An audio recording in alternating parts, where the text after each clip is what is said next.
Hello, this is Dr. Paul Cottrell, and I'm going to do another episode of the war with Israel and Hamas and the potentiality of the wider war in the region and in the world. It's November 14th at just after 9 o'clock.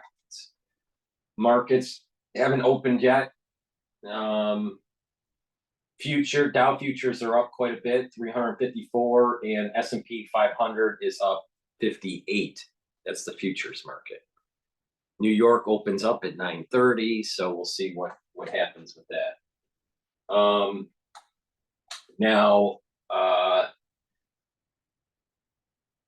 There's going to be a pro-vet rally for Israel in Washington, D.C. Quite a few financial professionals in New York are going to it. All right. We'll see, what transpires. Most likely it will be peaceful, but there'll probably be some conflicts between the pro-Israeli and the pro-Palestinian crowds. So we'll see what happens. There's going to be quite a bit of evidence in today's broadcast that shows how Hamas was embedding around the hospitals, inside the hospitals, or in the basement of the hospitals. Oh, and by the way, there's evidence that they actually had the hostages there too. So we're going to really do a deep dive on that. And if you're, a pro-Palestinian, pro-Hamas, go fuck yourself. All right, here we go. This is Fox News 2 hours ago. Thousands expected to gather at National Mall for pro-Israel rally. Pro-Israel demonstrators are expected to gather at the National Mall in Washington, D.C. for today's March for Israel. And also in D.C., college students will testify today to House lawmakers about how to confront anti-Semitism on college campuses after numerous reports of harassment and violence from pro-Palestinian supporters. Sahar Tartak is a student at Yale and will testify at that hearing. She's also going to be attending the March for Israel that will take place on the National Mall later today, and she joins me now. Sahar, good morning to you. What a day. Two very meaningful events that you are taking part in. So what is your message this morning ahead of your testimony on Capitol Hill later today? Sure. Thank you so much for having me this morning. So what I'm going to tell our representatives is that for the past month and a week now, I and my peers have had no time or opportunity to mourn the loss of our 1,400 plus relatives across the sea because we have been too busy handling various anti-Jewish events of hatred, and the universities have failed to protect us, and that representatives have an opportunity to penalize them. Yeah, I understand that you wrote an article. I don't think that the universities have an obligation, quote, to protect. All right. They have an obligation that if these protests get out of hand, that they could kick the students out. They can, sanction these, some of these student groups. Some of them are on visas. They can revoke the student visa. But, when you're talking about actual physical protection, there's security of the university and there's, the municipality police and all that. But I'm not sure if protect is the correct word here. Now, that may be a nuance. That may be getting into, the fine details. She's on major news, so maybe she just picked the wrong word. But protect, I'm not sure is the right word. But there is a systemic issue in U.S. universities, especially high-end U.S. universities like the top 20 that are extremely anti-Semitic. All right. For me, because I'm Jewish, I will never, ever, ever, ever donate to Harvard University again, ever. And then on top of it, there are 1,600 alumni that have stated that they're not going to donate to Harvard. So, you know, the bottom line is this. These universities are going to get further pressure that they didn't do anything to shut down these out of control ultra liberals, right? And there is a tendency within the professorship class at these universities, they're promoting this rhetoric. So it's not just the student body. See, the word to protect is the wrong word. They need to hold the student bodies accountable, and they have to hold the university professors accountable. And you know what? There may need to be a clearing out of the ultra liberal out of the universities and have it more 50-50. You know, they pick, to become a professor is hard, a tenured professor. There's an awful lot, even at Harvard, there's an awful lot of adjuncts, right? You know, but unfortunately, majority of these professors are ultra liberal. And so it promotes, especially in the colleges, and when the students are impressionable, they end up absorbing this ultra liberal crap. So it hold the university accountable for promoting this ultra liberalism.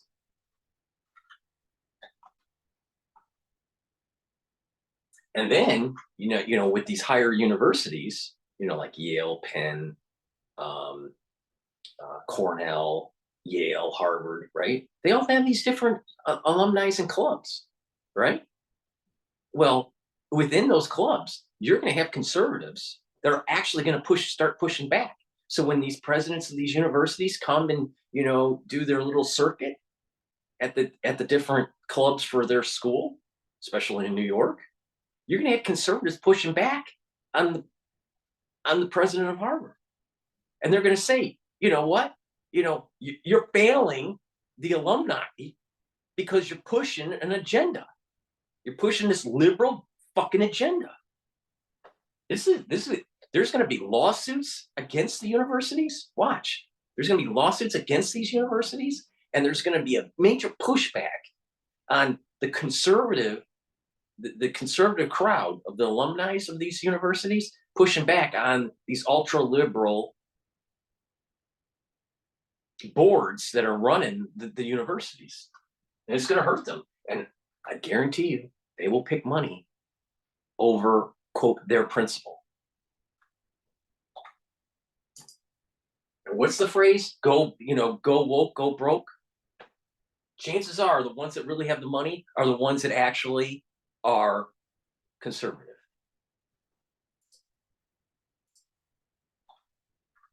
You wrote an article. The article is titled, "Is Yale's for Palestine a Hate Group?" And 2 weeks later, it received an editor's note that said, "This column has been edited to remove unsubstantiated claims that Hamas raped women and beheaded men." They called those claims unsubstantiated, edited your column as a result of this decision. What went through your head when you saw that editor's note? To be honest, there's just no shock anymore. I mean, I get back to school and my peers are shouting "resist justified" by the hundred in multiple anti-Israel, pro-Hamas student rallies. And so I see something like this and I say, okay, so they're no longer justifying Hamas's brutalities, they're just denying them outright. And how can I be surprised? University. That's why I said that the ultra liberal is going to start eating its tail. They're coming after the Christians. Watch. It's not just the Jews. They're coming after the Christians in the Western society. Watch. Can I be surprised? The university has done nothing to stop them. Yeah, and you know, these claims were substantiated by members of Hamas themselves when they recorded these heinous and barbaric actions. So there is horrific proof out there that shows that these things did take place. This March for Israel today, it's expected to be quite an event. Organizers expect 100,000 people to attend, all in National Mall. What do you hope is achieved by this? I really hope that our lawmakers are able to see that this issue is important to the Jewish community in a way unlike Israel issues have been in the past. This has become now so black and white.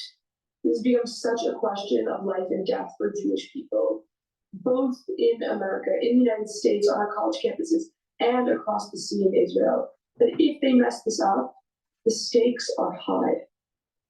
Yeah, and it's important also to really strengthen the president's resolve and show him that despite what some progressive congresswomen might say, that a majority of the American people do stand with him through his support for Israel. So at the same time as that's happening, there have been many pro-Palestinian, at times pro-Hamas protests. Are you surprised at that level of people, that, you know, the volume of people in this country that would outright support a designated hate group, terrorist organization? To be honest, unfortunately, I'm not surprised at all. Listen, in the 1930s, thousands of Americans showed up to pro-Nazi rallies, and I view this as no different. And it's fascinating because these are often found in the pockets of really elite academia, right? Yale, Harvard, Cornell, and being an academic elite seems to not stop anybody from being supportive of a terrorist organization. It might even propel you to that opinion.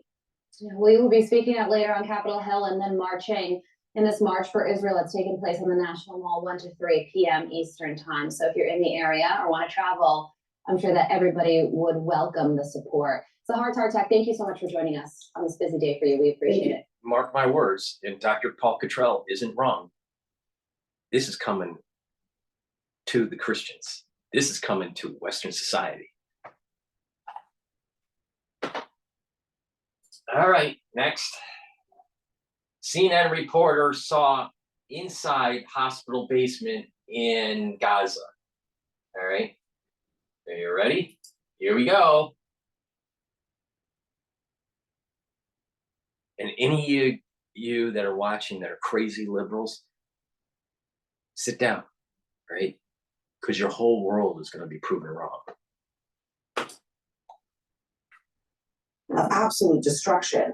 The rare inside look at how the IDF is fighting comes at a consequential moment in this war, as the American president says that the Strip's main hospital must be protected. Now, Israel says the very same facility houses a Hamas command complex below it, and CNN reported the story that you're about to see under Israeli Defense Force escort at all times, but CNN did not submit its script or its footage to the IDF. And CNN retained editorial control over the final report that you'll see now. Driving into Gaza with the Israeli forces, it's a war zone. The conditions of our access only show officers, no faces of soldiers, and don't show sensitive equipment. We are passing mile after mile of destruction.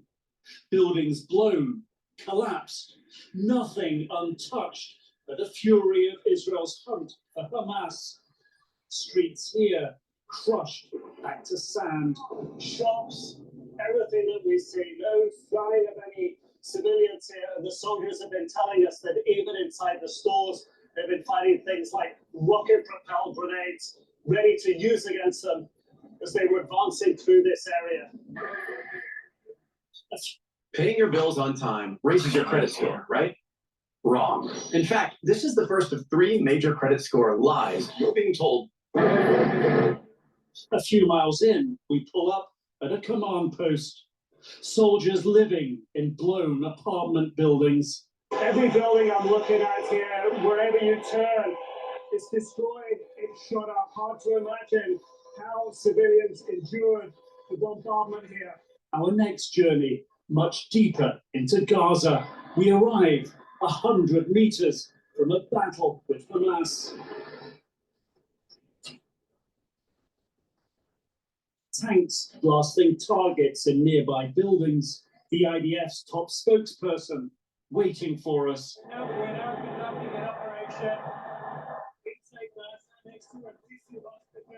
Israel is facing massive international pressure over the destruction of homes, the shockingly high civilian death toll, and in the last few days, over its apparently heavy-handed tactics at hospitals.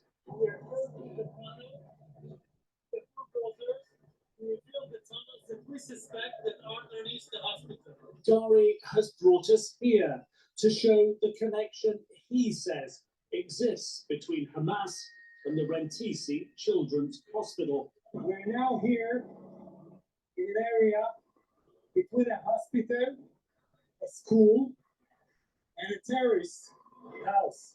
A Hamas commander, he says, lived there.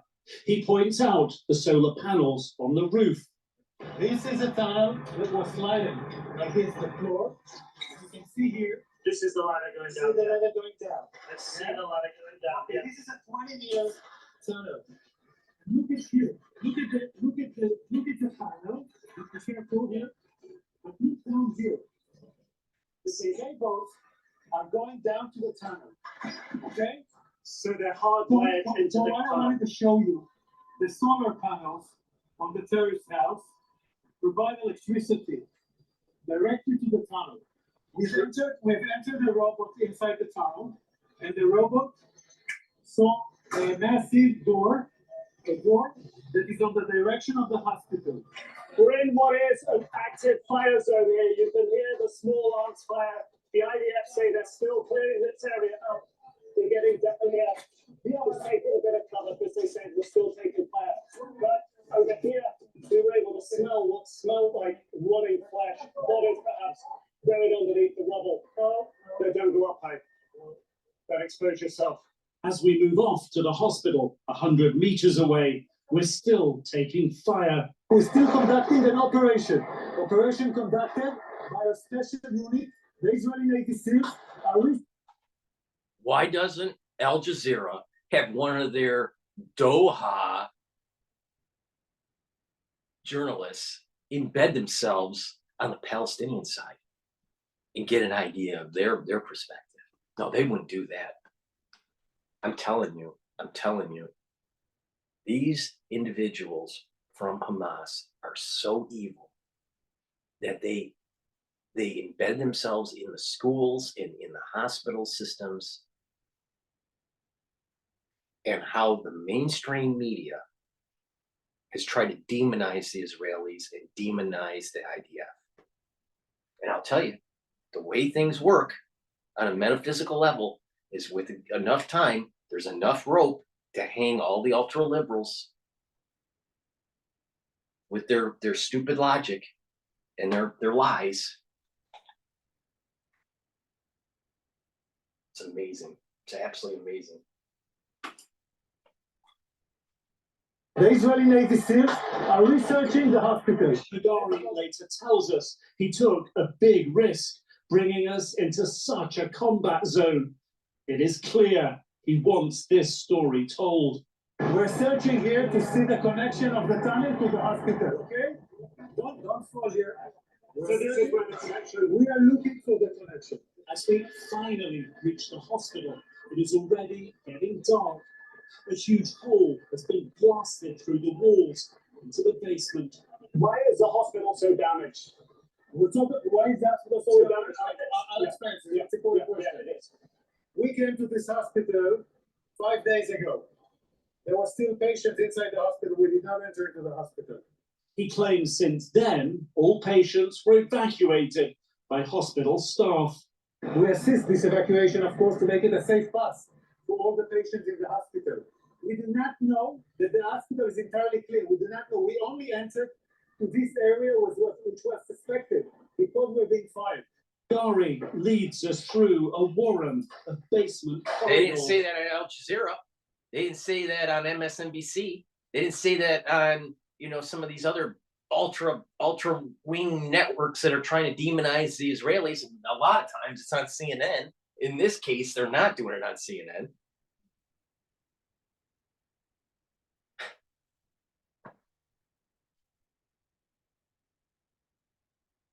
They evacuated the hospital before they went in to try to seek and destroy.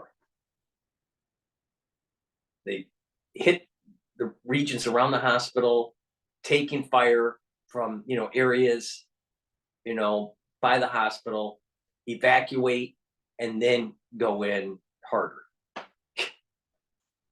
No, but on Al Jazeera, there's going to be demonization of the Israelis. I'll tell you, do not trust Ishmael and Esau. Do not trust them. Do not trust them. They're a bunch of wild fucking animals. Of basement corridors to this room. This was the armory. Okay? This was the Hamas armory. Yeah. He shows us a few rusting guns and some explosives. These guns alone have potentially huge implications for Gaza's hospitals and Israel's apparent push to take control of them. The International Committee for the Red Cross say that hospitals are given special protection under international humanitarian law in a time of war. But if militants store weapons there or use them as a base of fire, then that protection falls away. In other rooms. So International Amnesty doesn't tell you that on Al Jazeera. International Amnesty tells you how the Israelis are such criminals in war. That's war crimes, and the IDF needs to be held accountable for all these war crimes on the hospitals. But this is proof that they've been using the hospital not just as storage, but to hold the fucking hostages. That Other proof will rooms, be coming. He shows us a motorbike with a bullet hole in it that he suspects was used by Hamas attackers October 7th, and nearby possible evidence hostages could have been held here. We are now in the basement in the same area, yards from the motorcycle. We see her a chair. We see her a rope. We see her a woman's clothes or a woman's something covering a woman. She thinks a woman was tied up in this chair. This is an assumption going to be checked by DNA. More evidence, Hagari says, points towards Hamas and possible hostage presence below the hospital. And by bringing us here to this hospital and showing us the connection that you believe exists between the terrorists and the possibly hostages, what does this say about the other hospitals here in Gaza? Cynically, Shifa Hospital is known by facts, by intelligence, to be a terrorist hub. And also, it's suspicious also in holding hostages. This is the best shelter for the terror war machine of Hamas. But the hospital authorities said they have no knowledge of Hamas or other groups inside their hospitals. Is that possible? I think it's not possible for an hospital to have this kind of an infrastructure. We knew the terrorists were here. We knew. By intelligence is also we got some fire from this area. From this area, and we were right to fire. Because what we found in armory, there's so much damage all around here. So what? There is damage all around here because Hamas made it impossible for us to fight him. He built all this infrastructure in tunnels and in hospital around areas populated. As we exit the hospital, it is The Israelis already are doing the dark. right thing. We're just getting ready to leave right now. The firefight's still going on, still intense, bullets fired, explosions going on up the street there. This war and the controversies surrounding it far from resolved. Nick Robertson, CNN, Gaza. I think that was an excellent report from Nick and CNN. A lot of times CNN has been very biased. But this is proof positive what I've been saying since I started covering this crisis. All right? And that is the only way to solve this problem is to destroy Hamas, Hezbollah, and Iran. Oh, by the way, the Northern Front's starting to get a little bit hot and heavy. Next. Iran does not want a war with the U.S. directly because they're doing proxy wars with Hezbollah.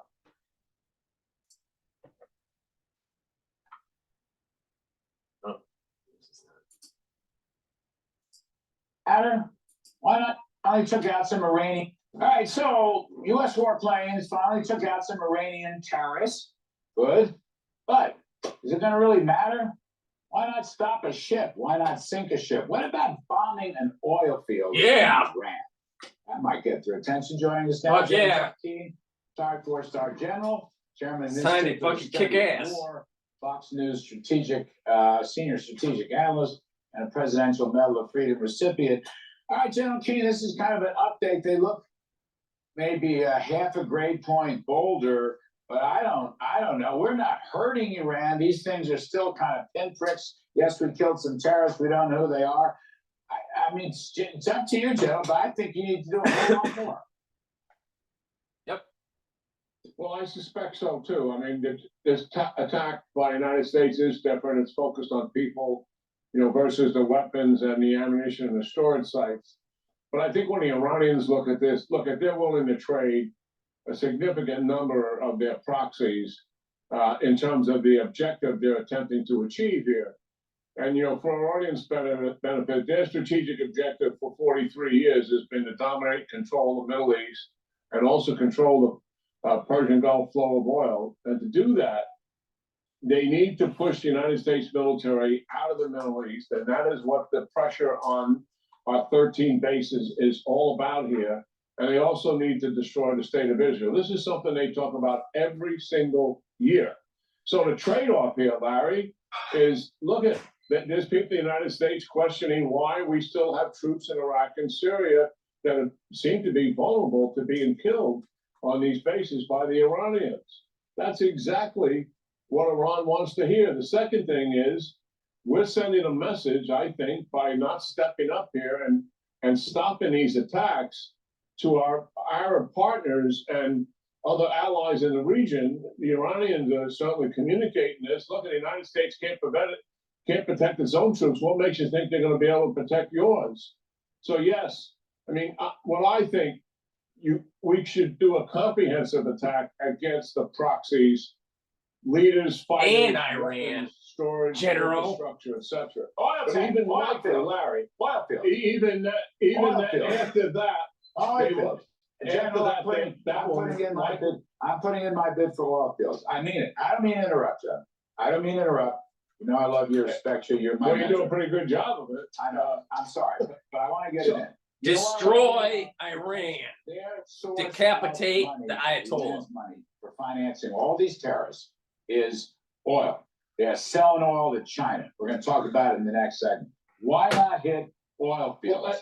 Well, I think if the point I'm trying to make is we have to go after the Iranians. We've had two American presidents who figured this out. Reagan, who suffered through the Marine barracks bombing, 2 embassies destroyed all in the same year. And he figured out a few years later, as the Iranians were shooting at our ships, interfering with the flow of Persian Gulf oil, obviously we were trying to escort that oil out of there. He attacked the IRGC bases and also an oil platform. The only way this is going to be solved is killing the The Ayatollah. second thing is President Trump. After they were attacking again U.S. presence in the region, President Trump decided to go after the person that was ordering those attacks, and that is Qasem Soleimani, the head of the IRG, Quds. I think the United States is capable of selecting the targets once they make up their mind that they got to move towards Iran. If I was recommending it, I would stay in the chain of command of the IRGC that is supporting these proxies, and that is their training center in Iran, also their bases, as Reagan took on, and also their headquarters. But there are plenty of targets that are available to the United States. You have suggested a couple of them as well. The real decision and the issue is the unwillingness to deal with Iran because of fear that would provoke a direct conflict and a war with the Iranians. 43 years of history with the Iranians tells you that is not the case. The whole issue of having proxies is to avoid that. Iran does not want a war with the United States directly. Would they respond if we attacked them significantly, like President Trump did or like Reagan did? Likely. But it also stopped the escalation after that. Right. And that's exactly what is needed here. I was in both of those administrations. I will never interrupt you again, General. Never, ever. I apologize. I will not interrupt you. No more. Please forgive me. Please forgive me. I'm not going to hold you to that.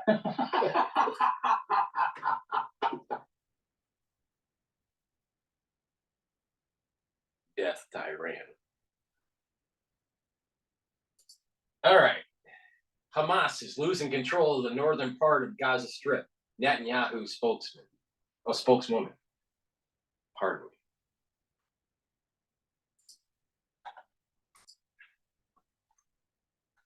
And an Israeli journalist. Welcome back. Thank you very much for being here today. One of the headlines that came today is that Hamas is losing control of Gaza. What is that exactly? They're losing control of the northern part of the Gaza Strip. It doesn't mean that there are no Hamas terrorists over there whatsoever, that we discovered every tunnel shaft and so on. But they are losing control. Some of them are already withdrawing southwards. Let's try this again. Let's reset all this. All right, let's try this. All right, let's try it again.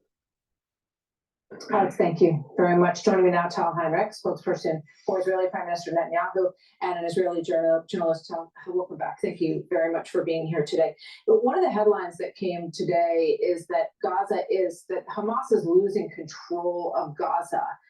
What does that mean exactly?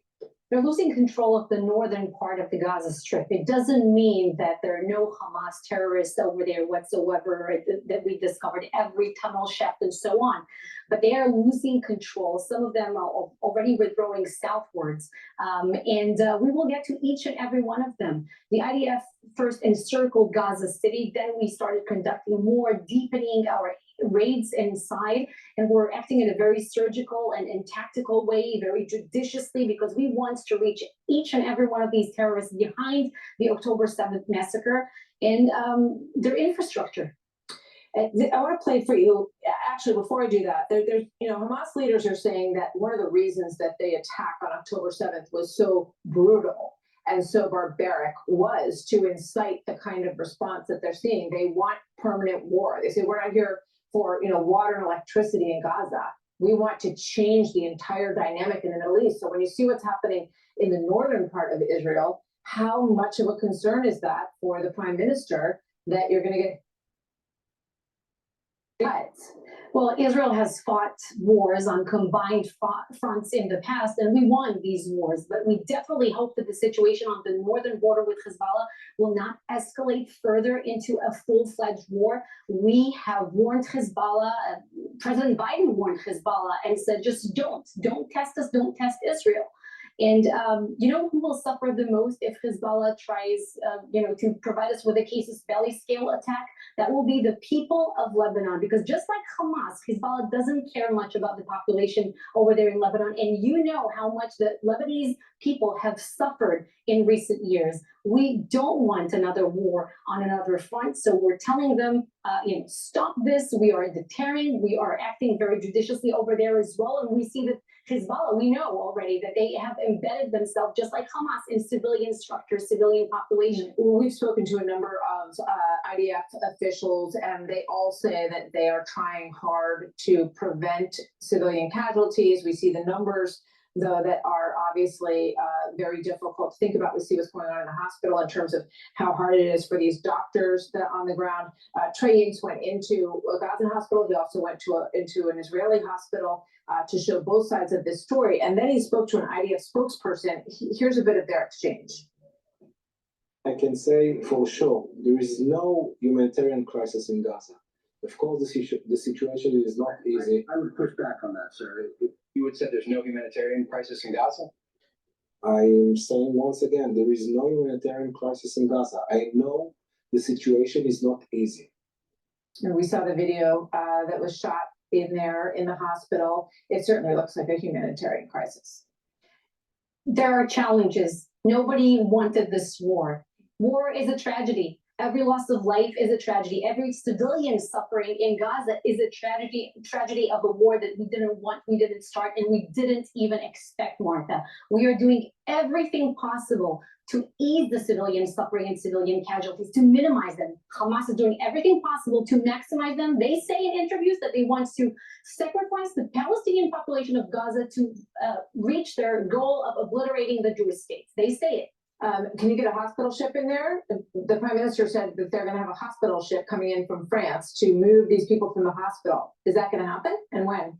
We don't have, I can't pinpoint a date and time, but this is going to happen. And also the UAE and other international partners will erect field hospitals, and there's a floating hospitals. There are many initiatives at play. Okay, Tal Heinrich, always good to have you with us. Thank you very much. Spokesperson for Prime Minister Netanyahu. Good to have you. So I went to Brian Kilmeade. I can't stand his voice. All right. Next one. Completely outed. It's not even written right. Completely outages. Complete outages, I guess. Sky News host blasts disgraceful student protests for Palestine. All right, let's see this. All right, this is 7 minutes long.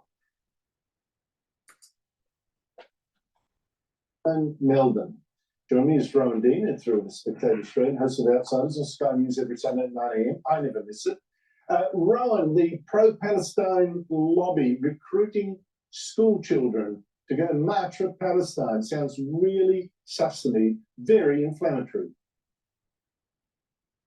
Well, it's completely outrageous, Andrew, and certainly if I had a child at school who was likely to be going on this, I can't speak for other parents, but I would certainly be making sure my child did not attend school on that particular day, because I think this is just disgraceful.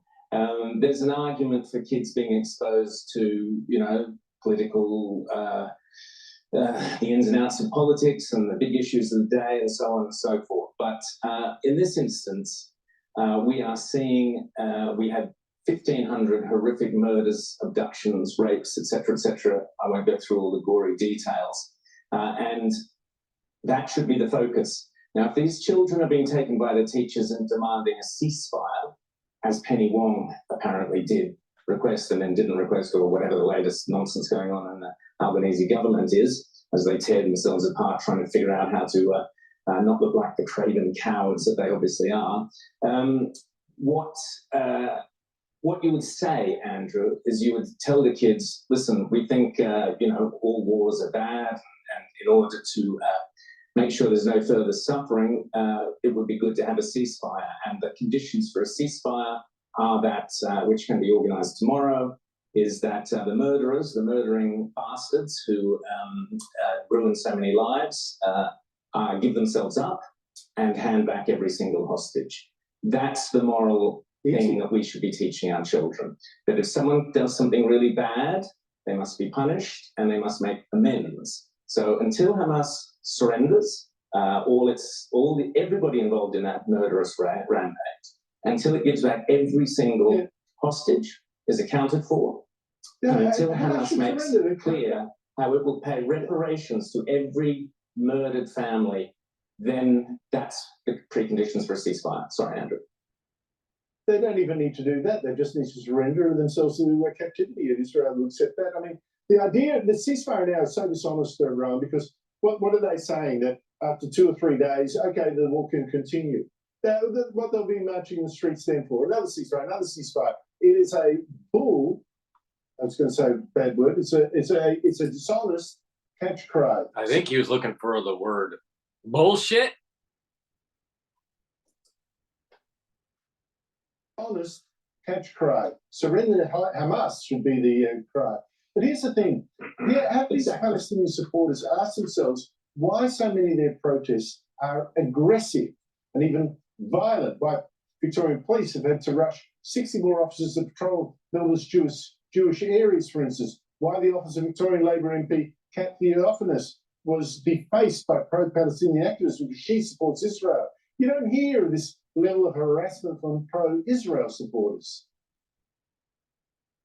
No, of course not. And this is where moral equivalency is so dangerous. And this is why teaching our children moral equivalency, we can see how it's polluted the minds of the left, of the trade unions, clearly of many teachers. This sort of moral equivalency is poisonous.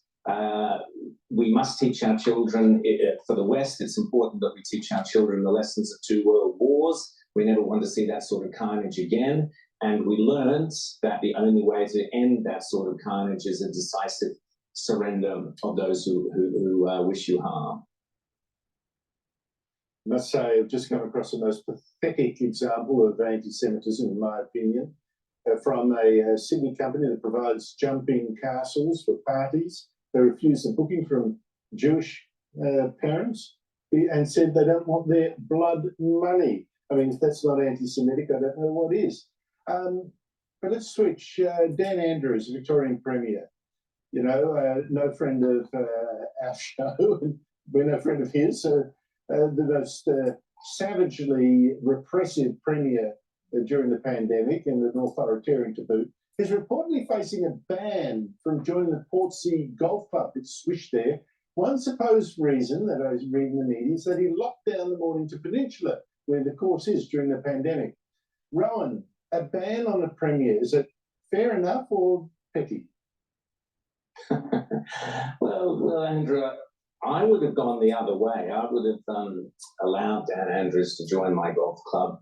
And then the moment he was out on the tee by himself or with his friends about to tee off, a group of police officers would have rushed on, tackled him to the ground, forced him to wear a mask, dragged him off, tasered him, shot rubber bullets at him, and given him the treatment that he gave so many people during COVID. I would have gone that way myself personally. And then I would have had a flight of stairs down from a beach cottage down to the lawn and seeing whether he could walk it in a straight line without falling off it before I gave him his membership dues to the club.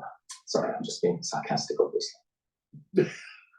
Well, I think, in a sense, you can understand it because you remember during the pandemic, I hate petty revenge policy. I've got to put it there. Stop this. But I will say this.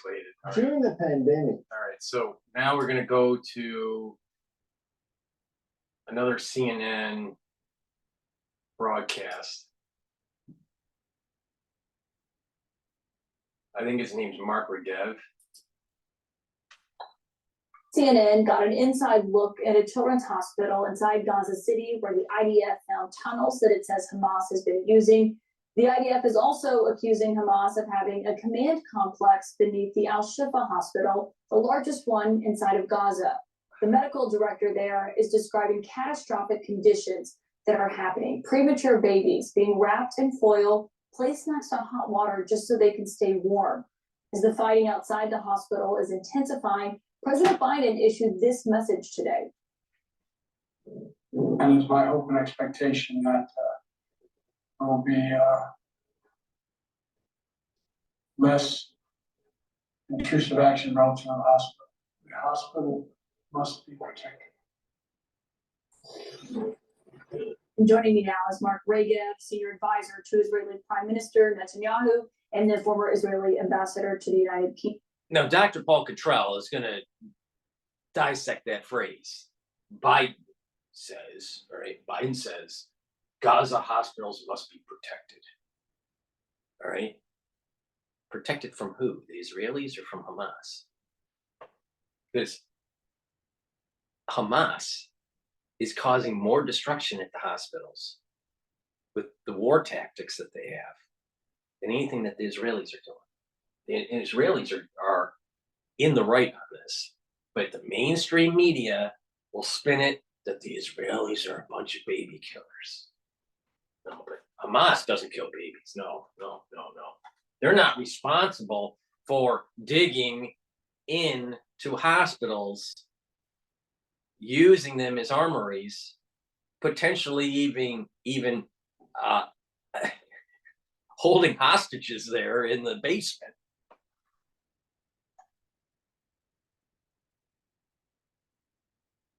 Unbelievable, I'll tell you. Time to kick ass. Israeli ambassador to the United Kingdom. Mr. Regev, thank you for being here. President Biden just told reporters that he believes hospitals in Gaza must be protected. Is Israel preparing to strike the Al-Shifa hospital or to go inside of it? No, hospitals are protected sites. We don't target hospitals and we don't target patients and doctors. That's obvious. That's part of our creed. What is a situation and what is a legitimate target is the Hamas military infrastructure around and under the hospital. And we have to take them out as surgically as we can without causing damage to the hospital, if at all possible, and to avoid harming the people inside. Okay, so Israel will not strike the Al-Shifa hospital, is that correct? We won't target hospitals, we target Hamas. What about the thousands of people that are sheltering around that hospital complex? And you can see from the imagery that The there are still answer civilians. is, if the terrorists are there and the civilians aren't getting the fuck out of the way, we're gonna hit Hamas. See from the imagery that there are still civilians that are sheltering outside that hospital. Well, the good thing is the overwhelming majority of civilians have heeded our advice and have fled the area. We asked people about a month ago already to start relocating to the south, and they have done so in their hundreds of thousands. The number of people left there is a very small group, and we will still, of course, distinguish between combatants, Hamas, who are our enemy, and we will target, and between the innocent civilians and make a maximum effort, as I said a moment ago, to be as surgical as is possible in a very complex combat situation. The Prime Minister said that Israel offered this hospital fuel, but what we are hearing from medical staff is that they're too scared to basically go outside to get it because they're fearful that Israel will fire on That's them. Are bullshit. you guaranteeing That's that for total people who go bullshit. outside to get the fuel, that they will be safe? 100%.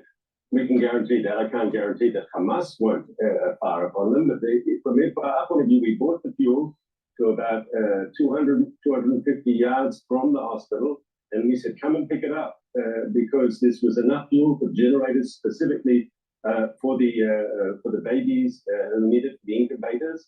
And we were trying to say, let's avoid a crisis inside the hospital. We bought the fuel, but as far as we understand, the fuel is still sitting outside the hospital. Hamas has forbidden hospital staff from going and picking it up. Well, some hospital staff had said it wasn't enough fuel, that it would have only provided about half an hour's worth of power and electricity. Caitlin, that's the fuel was for the incubators, for the babies, and there's more than enough there. And if they run out, we'll supply more. You mentioned those babies. There are premature babies among other. See what I patients said that are still about how the Palestinians will spin it, where they'll say, okay, so Israel's giving fuel. They said this fuel's for the incubators. This fuel's for, the pediatrics. All right.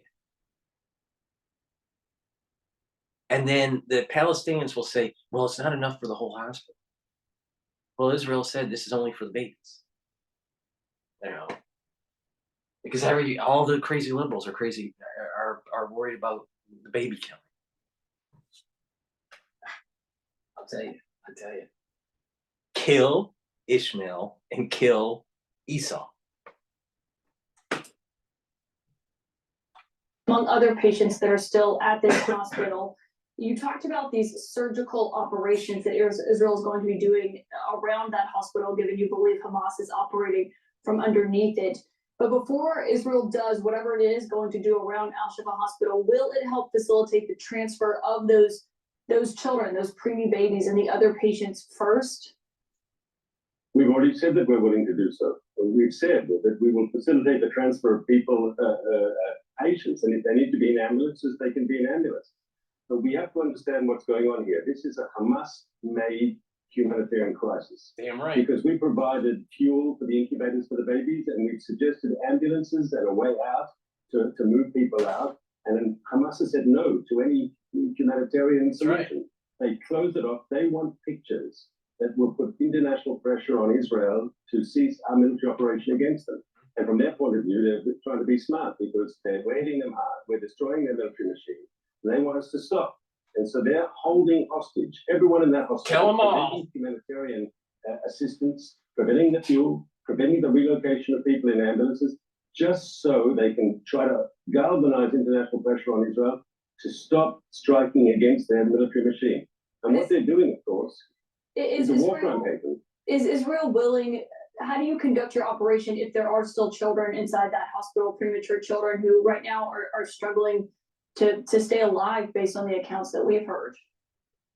So I'm not sure, what else we can do. We've provided fuel for the incubators so they could be safely inside the hospital for the time being. And we're willing to facilitate ambulances to transfer them out of the hospital if they choose to leave, which is obviously the best solution. And both of those ideas Hamas has vetoed. What if And they're too that is sick the to problem. leave? There are solutions, but Hamas is deliberately putting babies in danger for their own propaganda purposes. But Caitlin, you shouldn't be surprised. How did they butcher Israeli babies when they crossed the border on October 7th? I saw pictures of Israeli babies burnt to a cinder. I saw pictures of Israeli babies that were shot in their cots with multiple bullet wounds from machine gun fire in their cots.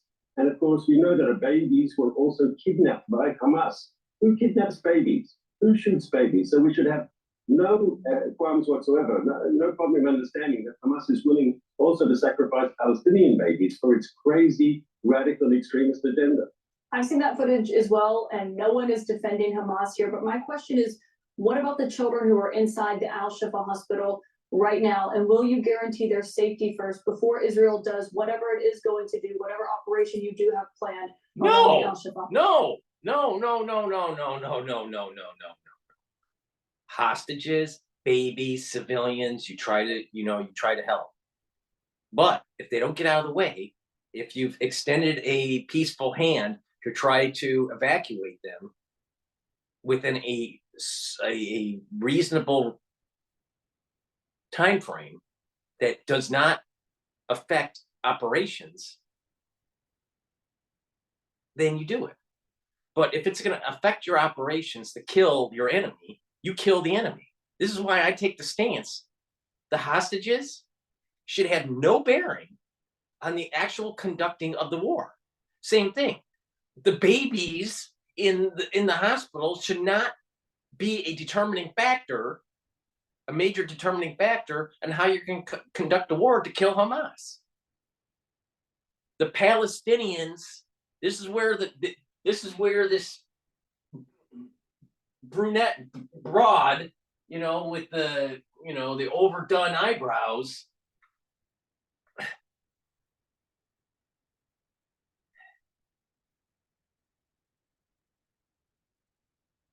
they need to understand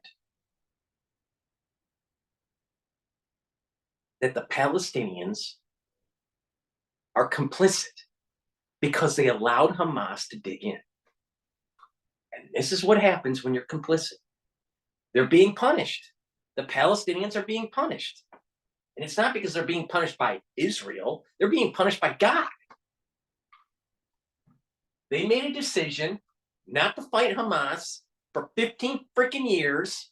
They made a decision to allow this to happen. They made a decision to lie on Al Jazeera or to misrepresent on Al Jazeera.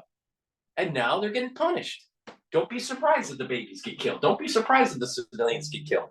Don't be surprised that all these things happen that are negative to the Palestinians. They did it to themselves. Now it's time to kick ass. Time to kick ass. Plan around the Al-Shifa hospital. We will make every effort, and in accordance to international law, we distinguish between combatants, that's the Hamas terrorists who are our target, and non-combatants who are civilians. And we will be as surgical as is humanly possible. It's very difficult. She's got that little smirk in her face. Emotional fallacy. Emotional fallacy. She was also the one, if I'm not mistaken, was trying to railroad Trump when she was doing that town hall meeting. I'm pretty sure it's her that did it. The bottom line is this. Emotional fallacy is not going to play well for the ultra-liberal. Where was her concern with all the 60 million babies that were aborted? Hell, I don't even know if she had an abortion or not. I mean, with those eyebrows that she has, I don't know. I can't tell. I mean, you a baby killer? I'm not sure. I admit that, Kagan, because you've got a situation where Hamas is deliberately abusing a humanitarian site, a site that is, according to all the wars of armed conflict, you're not supposed to put your arms in a hospital. They're deliberately holding the patients there, the babies, to protect their military machine, which is right under the hospital. It's complex. It's difficult. But if any finger of blame should be pointed, it must be at Hamas that is deliberately abused the hospital putting its military machine deliberately. It's premeditated crime. They've deliberately built their military machine, their command and control, their network of tunnels that lead to rocket launching sites and arms depots and other underground fortresses. They've deliberately built all that under a hospital. Ambassador Mark Regev, thank you so much for your time tonight. Thank you for having me. All right, now we're going to go to Benjamin Netanyahu with Hannity. The Prime Minister just hours ago with Benjamin Netanyahu. And joining us now is Israeli Prime Minister Benjamin Netanyahu. Mr. Prime Minister, great to have you back. I've known you, we've been friends for decades, and I just want to express at the top of this interview my deepest sympathy for all that you and your fellow countrymen are going through. I remember you stood strong and steadfast with America after 9/11 and how us did not, and I'm grateful for that. And I think it's now time for America to do the same for you. But my deepest sympathies for what you're dealing with. Well, thank you, Sean, and thank the American people across the board, the American government, Congress, the Senate, the President. Everybody has been very, very strong for Israel because they understand that our fight is your fight, and our victory is your victory. And there is no substitute for victory. We have to have the forces of civilization beat these barbarians, because otherwise this barbarism will spread and will endanger the entire world. Every American, every civilized. This is PNN, and we have to go to commercial. Go to my store, the-studio-reykjavik.com, and get your Health Max 35. This is a structural nano silver liquid. You take a teaspoon of it a day. If you're not feeling well, take a tablespoon or two a day, and this will neutralize pathogens. You swish it in your mouth, you gargle it, you swallow it. All right? Take this daily and improve your health. Ashwagandha.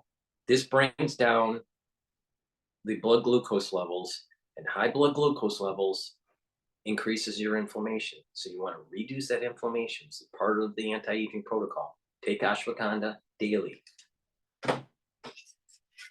D3. You need D3 for many different reasons. One, to absorb calcium, but it also is really important for gene expression. You need proper gene expression to be able to have proper cellular processes. In addition, if a cell is infected, it needs D3 to help go through the apoptosis. I wonder why it was so important during the last crisis. Vitamin C. This is very important on a daily basis for skin health, for gum and mucosal lining. But in addition, it's an antioxidant. It's not as strong as C60, but this is something that you should be taking daily. If you're not feeling well, increase your dosage. And drink water with it. Filtered water. Turmeric. This will bring down inflammation, and by bringing down inflammation, it's also an antioxidant. But by bringing down inflammation, you're going to reduce that stress on the body, and it's part of the anti-aging protocol. Probiotic. I have it in a capsule form, and I also have it in a powder form. You need a good gut biome to be able to absorb energy, to improve your metabolism, to actually improve your mental health, right? And your mental cognition. So take this daily. I mix it with hummus, but you can mix it with water, or you can mix it in a smoothie. It's a powder. It has a little cup, has a little scooper. So it's just, you just take a little scooper, right, in this, and just use the scooper and take it once a day. Clarity factor. This will reduce the brain fog, and it'll also help get those dendrites connected, right? Get those neurons firing. Your cognition will improve. Your memory will improve. You'll be able to focus at work and at school with a higher concentration. Take Clarity Factor every day. This is part of the anti-aging protocol to be able to improve your mental cognition. There are a lot of crazy liberals out there, and you don't want to smell like a crazy liberal. Get my structural nano silver soap. I have many different varieties on my store, the-studio-regev.com.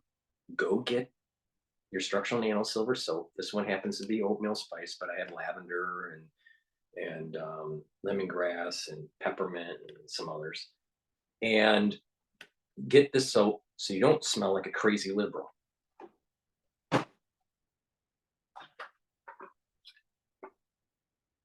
Silver gel. This is really important because it'll neutralize pathogens. We're in the middle of cold season, all right? And you want to neutralize pathogens. Put it on your hands. It'll stay active for 5 hours. Put it around your mouth, around your nose, lightly coat your nostrils, around your eyes, around your ears, and inside your ear canal, lightly coated. It'll stay active for 5 hours. It'll help to neutralize pathogens. In addition, it helps as a skincare product, either because of a cut or an abrasion or acne or a minor burn. This will help to heal it. So you can use this as a skincare product. If you put it on your body at night, even your face, and you exfoliate it when you wake up in the morning, you'll start noticing, if you do this on a regular basis, that your skin is improving. Go to my store, the-studio-regev.com, and get the products that I offer. It would be a great way as a gift during the holidays to help someone move in the right direction to improve their health. Follow my protocol and you'll slow down aging. You'll improve your immune system and you're going to get healthier. Back to the news. Americans, every civilized country would be under peril. We have to win. There is no substitute for victory. Total victory. I hear you say that. It reminds me of Winston Churchill in World War II. What is our aim? Our aim, I could say in one word, victory. Then he spoke at length, victory against a monstrous tyranny. And this group, Hamas, is only one of your enemies, and they have in their very chart of the Hamas, Hezbollah, Iran, destroy. You actually use the phrase, if I could read it to you, if you want peace, you have to destroy Hamas. I agree with you, but that's Hamas in the south. Rockets are being fired into your country from the north out of Lebanon.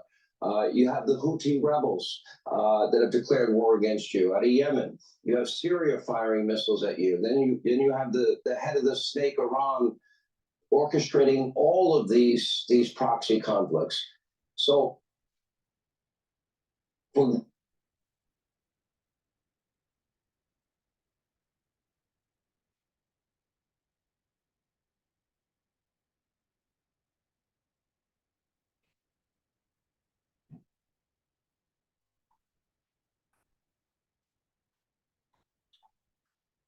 Why did it stop? I just can't take it.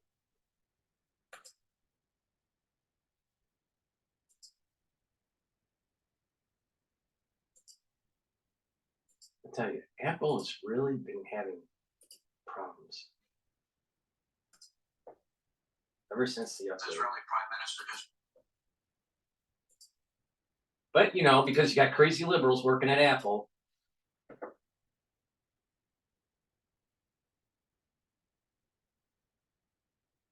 Yeah, it's lost the connection for some reason. Damn it.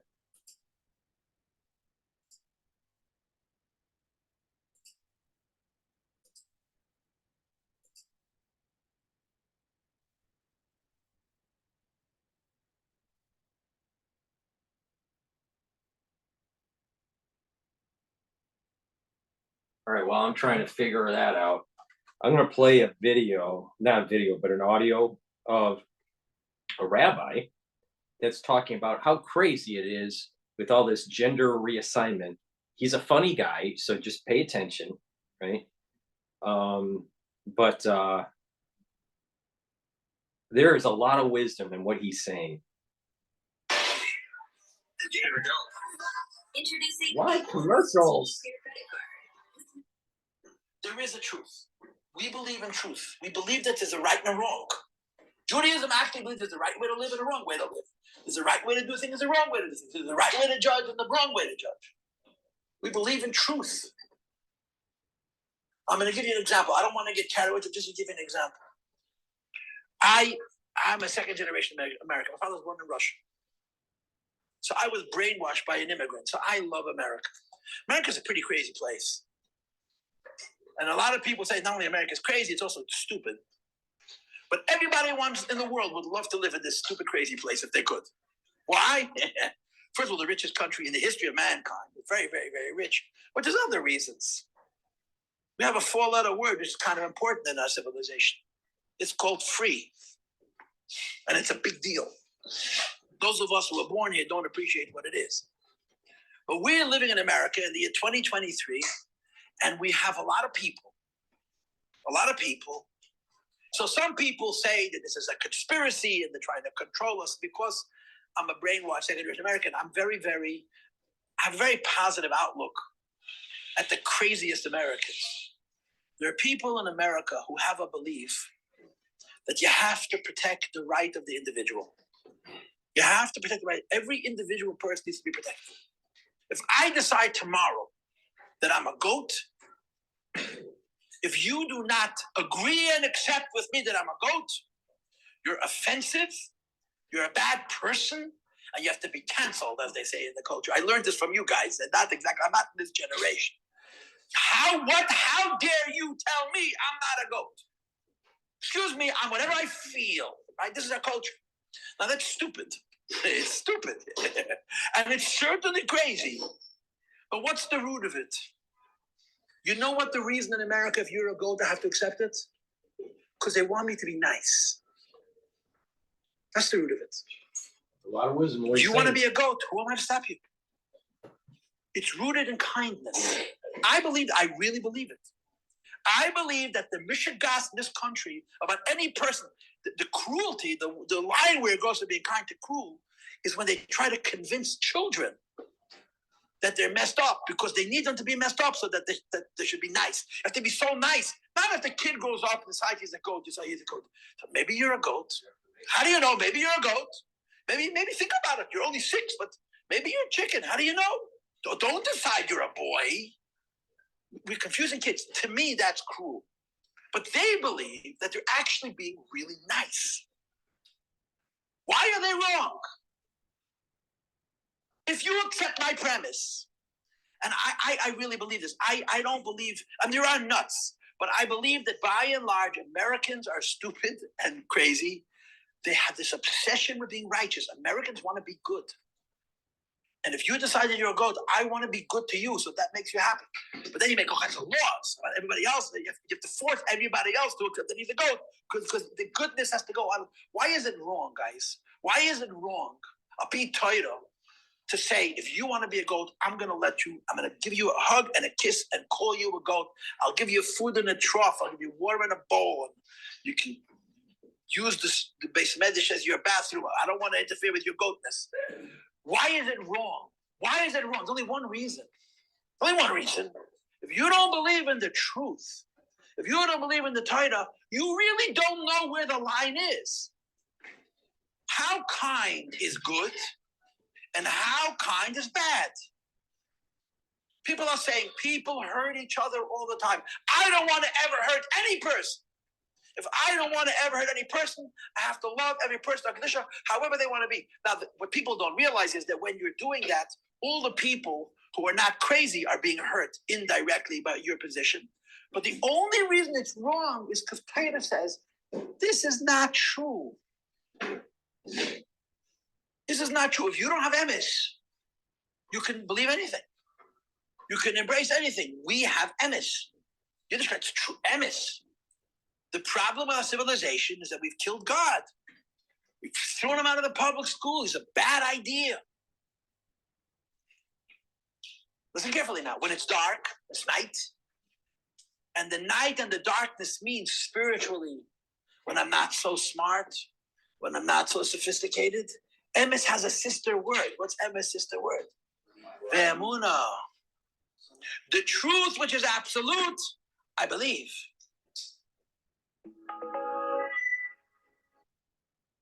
There's a lot of wisdom in what he said. And that boy is extremely intelligent. And he's been around people that are even more intelligent. So don't be a goat. All right? Don't be a goat. And this is the problem with the ultra liberal. Now, he's a little bit nicer in his rhetoric compared to me, but we're saying the same thing. The ultra liberal is causing society to devolve into hell. All right.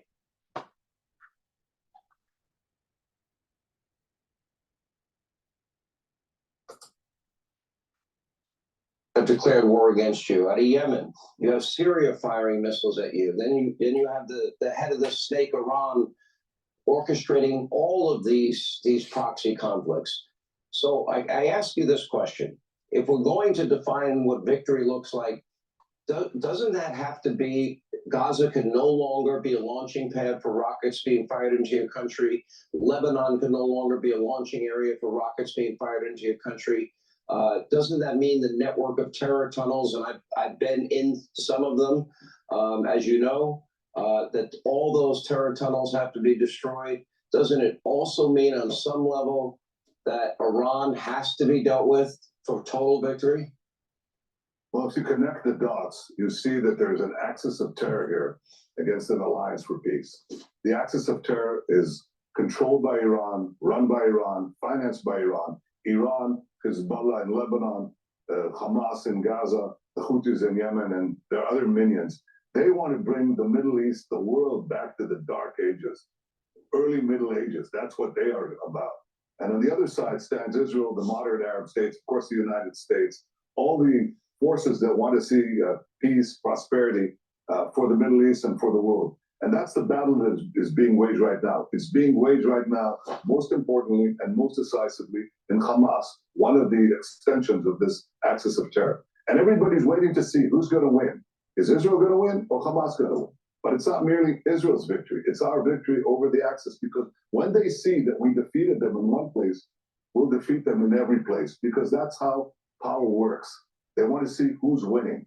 We have to win, not only for our sake, for the sake of the Middle East, for the sake of our Arab neighbors. You know what? For the sake of Gazans who have been held by this dark tyranny that has brutalized them, brought them nothing but bloodshed and poverty and misery.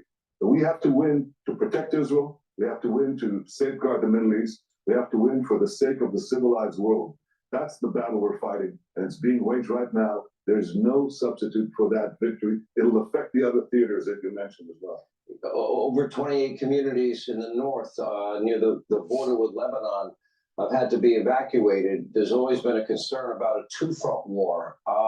My concern is even larger than that, and that is that, you know, if rockets are being fired out of Syria or the Houthi rebels are firing rockets into Israel, that becomes an even bigger conflict.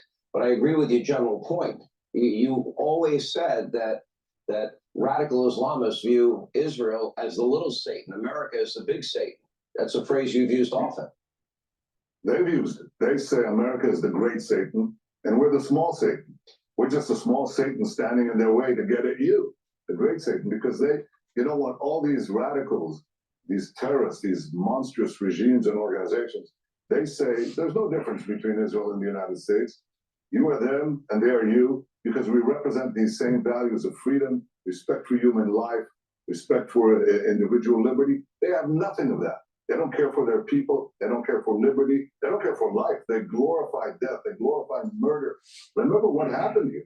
I mean, what happened here was that Israel was attacked, unprovoked, by a sea of terrorists who stormed into our communities, murdered and raped women, burned children. I met a soldier today, an Arab soldier in the... I am all about destroying Hamas, Hezbollah, destroying Iran, increasing the borders of Israel to biblical times, bringing down the Dome of the Rock, and to, you know, bring back the temple. I mean, I'm that quote extreme, right? But the reality of the situation is that the Western powers and the Israelis have been kicking this problem down the road for 50 damn years. And so in a real way, everyone is at fault here for not getting the job done when it was easier to get it done 50 years ago. And it just so happened that really, really important, famous, knowledgeable rabbis warned of Israel that if you don't do certain things 50 years ago, that this is what's going to happen. And guess what? It happened 50 years later. They didn't follow what the rabbis told them to do. And here we are with more capability in terms of unconventional means, more urban centers where where you have population densities, more destruction, more death. But if you follow what the rabbi said 50 years ago, you wouldn't be here. And the same thing, if you don't get the job done now, it's going to get even worse the next 50 years or the next 20 years. Because the unconventional means are going to proliferate. And the barriers of entry for chemical and biologics are really low. People need to wake the fuck up. That's what's at stake here. If you're an isolationist and you don't care about the temple and all that bullshit, all right, fine. It's your prerogative. But realize, by being an isolationist and not getting the job done, is actually going to make the problem worse. Just remember, these people that were warning 50 years ago that if you don't get the job done, it's going to get worse, are way more intelligent than you isolationists.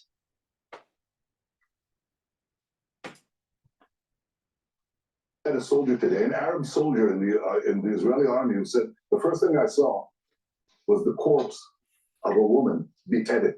They behead women. They fired on youngsters celebrating a music festival. They put them in a deathbed like in Babi Yar and the Holocaust, and fired machine guns into them, mowing them down. They took hostages. They took a 10-month-old baby hostage. What kind of monsters hold babies hostages? Holocaust survivors they took hostages. Men, women, children, the elderly. These are monstrous terrorists. And they perpetrated the worst horrors against the Jewish people since the Holocaust. And if we let them get away with it, this barbarism will spread. You know what the difference is, Sean? You know, at least the Nazis and Stalin, they wanted to hide their crime. These people glorify their crime. They bring GoPro cameras for their murderers to show the entire world. They celebrate it. So who's going to win? Are the good guys going to win, or the bad guys are going to win? And of course, we have to make sure that the forces of good, the forces of peace, the forces of progress and prosperity, they win, and not the forces that take us back to the dark ages. That's the battle, and it'll affect every single person, not only in the Middle East, but well beyond. Because if Israel is in peril, if the Middle East goes down, the children of Isaac or the children of Esau? You know, he's using the bad guys, the good guys.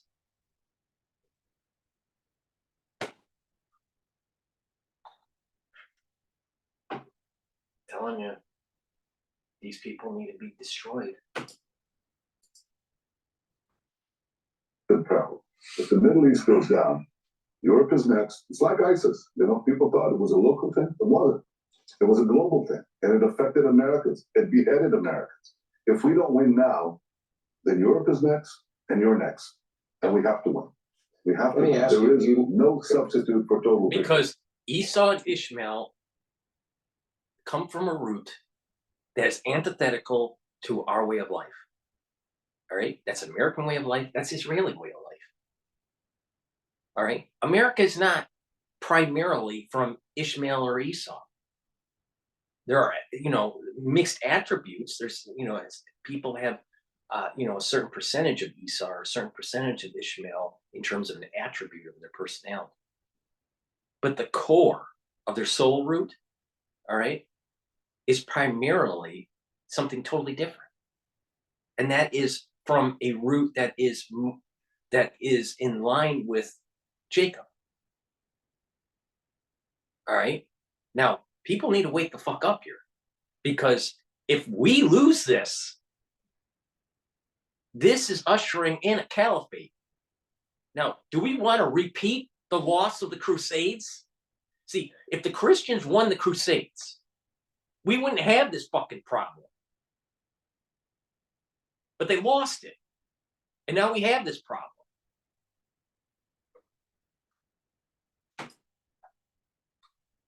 For total victory. You mentioned the atrocities being chronicled, and they had GoPro cameras.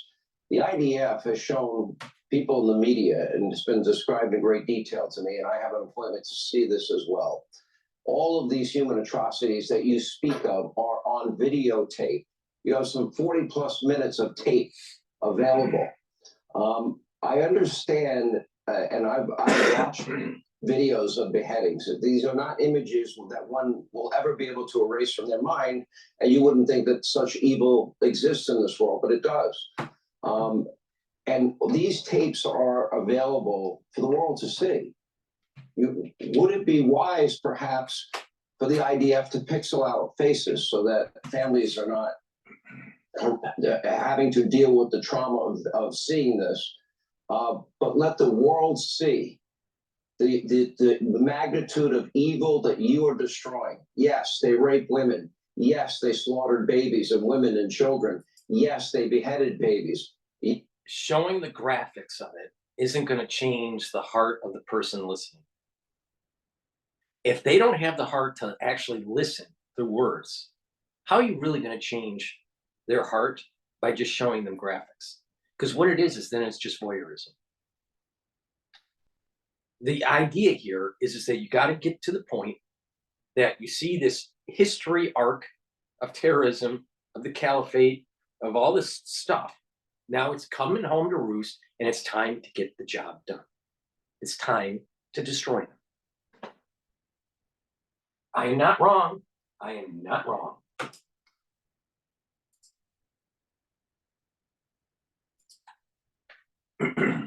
Yes, they beheaded babies.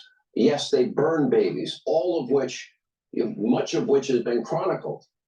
Would it be worthwhile for the world to fully, to have the moral clarity to understand the barbarism, the monstrous evil that we're talking about here? Because it's on videotape. Yes, you're quite right. There's sensitivity of the families. We respect that, and we try to persuade them to do exactly what you said.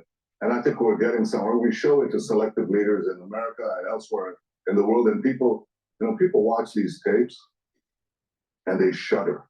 Some break out into tears because the inhumanity, the deliberate, not merely the deliberate murder of people, the deliberate murder, mutilation, the ripping off of body parts.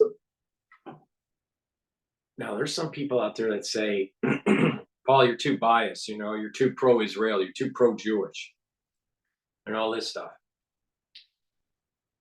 Just open up the Old Testament and read this week's Parsha. And it talks about how Esau is a murderer and how he's so much different than his brother, his twin brother. And then fast forward, something that was written down thousands of years ago. Fast forward to where we are today. And what did DrPaulCottrell say? He said, Ishmael and Esau are a bunch of animals. And now we're dealing with individuals. See, you look at an event, and it's not just of the person, but of the people. There are attributes within a person, there are attributes of a society, and of a country, of a civilization, if you want to call Esau a civilization, right? And they represent a root, a soul root. And this is the reason why certain names are brought up in the Torah and in the Old Testament. And I haven't read, I don't know about the New Testament. They probably do the same thing in the New Testament. I don't know. I don't want to know. I don't care.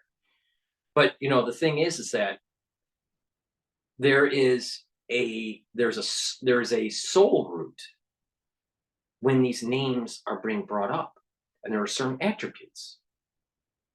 And they can manifest themselves centuries or millennia into the future.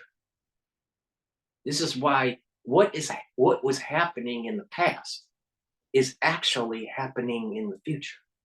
They're together. It's like a circle. All right. It's time to kill Esau. Esau lived by the sword. He should die by the sword. And the ripping off of body parts, the beheading, they're so, it's accompanied with such fiendish glee, the joy of murder, the joy of terror, the joy of torture. It's just absolutely extraordinary. And this is the battle we're fighting. Now, it's a very difficult enemy to fight because it's committing a double war crime. Not only is it deliberately targeting civilians, our civilians, but it's deliberately hiding behind their civilians because they implant themselves in schools, in hospitals, in UN facilities. Double war crime. That's a great phrase, Netanyahu. Double war crime. But on Amnesty International, they won't say that. On Al Jazeera, they won't say that. It's only the Israelis are the bad guys. Yeah, the Israelis. They're the ones that caused all the death and carnage. They're such baby killers. Yeah. No, Hamas isn't a baby killer. The Palestinians aren't baby killers. No. Esau's not a baby killer. No. It's not a mistake on Al Jazeera. If you look at their logo, it looks like a devil coming out of a fighter. Why do you think that is? Why do you think that is? UN facilities in civilian neighborhoods. That's where they put their rockets. That's where they put their command posts, and they seek immunity there. And of course, we can't give them that immunity. We try to do everything in our power to minimize civilian casualties. But one thing we don't want to do, everybody says,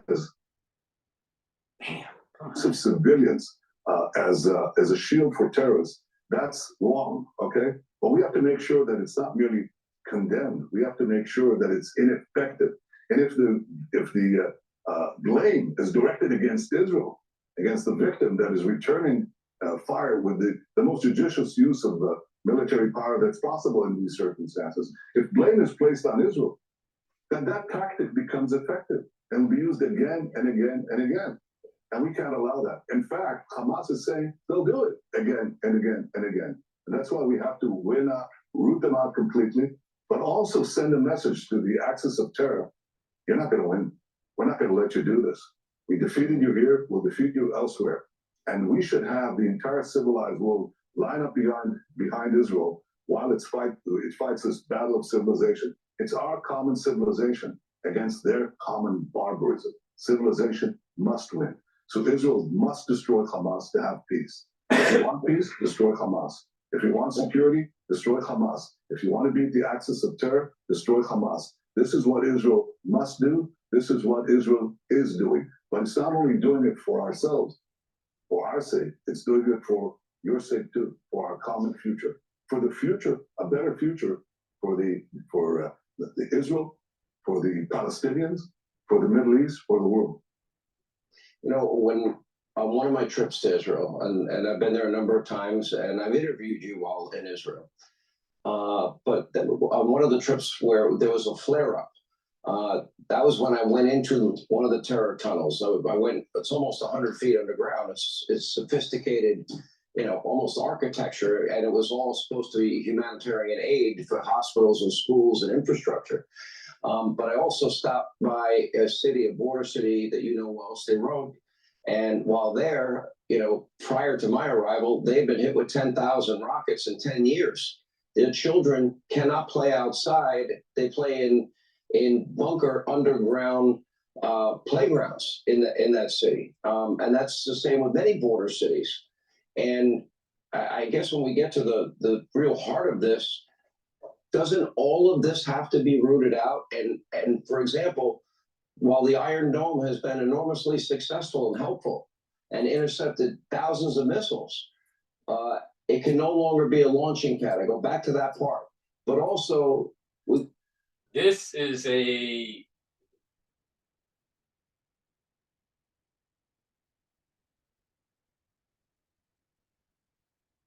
former Iranian foreign minister. I think I think this is, but these types of people, especially the Ayatollah, need to be rooted out. They need to be killed. Because I'm telling you, they're coming from the side of Ishmael and Esau. It's a battle of soul roots. But, you know, you got the isolationists that, you know, want to placate to the ultra liberal, even though they consider themselves conservative. But also, you talk about Hamas must be destroyed. What about Hezbollah? Do you believe a victory over Hamas sends a strong enough message that they stop firing missiles from Lebanon You gotta into kill them. Israel? You gotta kill them.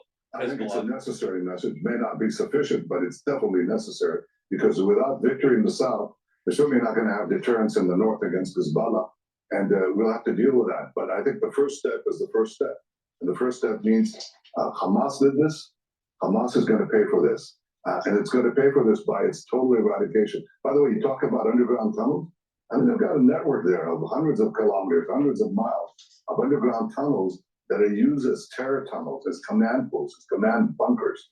And you know what? Their leader is like a little Hitler. He's sitting in the bunker and he's saying, I don't care about what happens to the civilian population on top. One of the Hamas spokesmen said the other day, you know, the tunnels, the underground is for us, for this messianic, violent, theological cult that has to be destroyed. And he said, above ground, that's not our responsibility. Civilian population, that's Israel's responsibility in the UN. They don't care a hoot about their civilian population. The only one that tries to keep them out of harm's way is Israel. We create safe passages, corridors. We create a safe zone for them. And as we ask them to leave, guess who's trying to prevent them from leaving the zone of fighting? Hamas. It's not Israel that is firing in the safe corridor given to Palestinians. It's Hamas. It's not Israel who's trying to keep these people at gunpoint in the zone of fighting. It's Hamas. So we're dealing here with a brutal enemy that is committing a double war crime of targeting our civilians and hiding behind their civilians, forcibly keeping them in the zone of fighting. And I think all those people who are naive and are, who are either naive or misinformed or worse, who are condemning Israel, they really should be ashamed of themselves, because they're aligning themselves with pure, sheer evil. They should support the forces of civilization that are fighting this barbarism, because otherwise this barbarism will spread. Hey, Sean Hannity here. Hey, click here to subscribe to Fox News. All right, so now what we're going to do is ground operations intensify as IDF fights in the heart of Gaza City.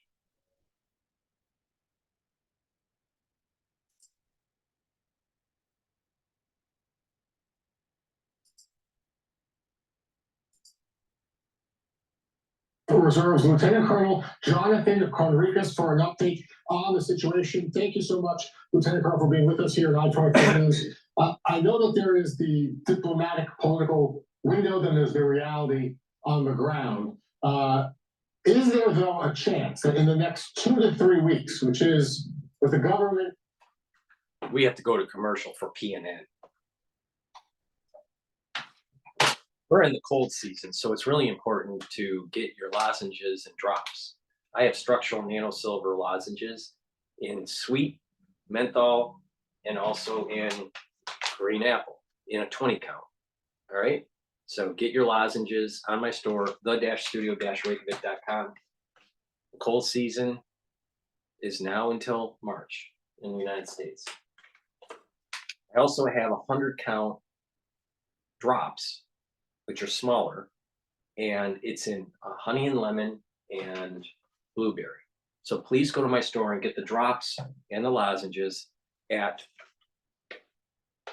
the-studio-reykjavik.com. The link is in the description of this video and all my videos. The world's going to hell, so it's really hard to get your REM sleep. So go to my store, the-studio-reykjavik.com, and get your Good Night formula so you can get that REM cycle sleep, so you can filter out those toxins while you're getting that good sleep. You're consolidating memory, and you are improving your metabolism and your immune system. If you have irregular sleep, you're going to have you're not going to be filtering out those toxins properly. You're not going to consolidate memory properly. You're going to have lower energy, and your immune system is going to go down.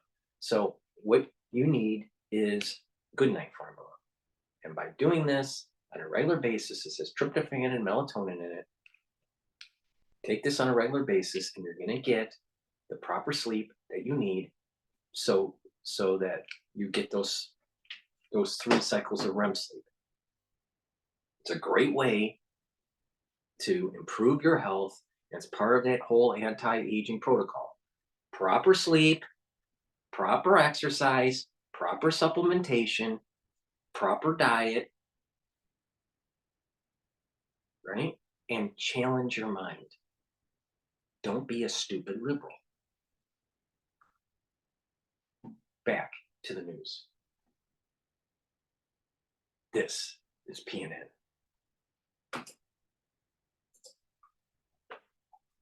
Ministers believe is the political window of maintaining global support publicly among our allies. Is there a chance that the most densely populated urban areas within Gaza City can be controlled in the next 2 to 3 weeks, by the end of the month, within Gaza City? Yeah, I'm not entirely sure that 2 to 3 weeks is the window. I certainly think that it is bigger, but I'm not going to go into a conflict of assessments. Bottom line is that the IDF is fighting. We are implementing the government policy as dictated by the war cabinet, and advancing according to plan, making significant achievements on the ground.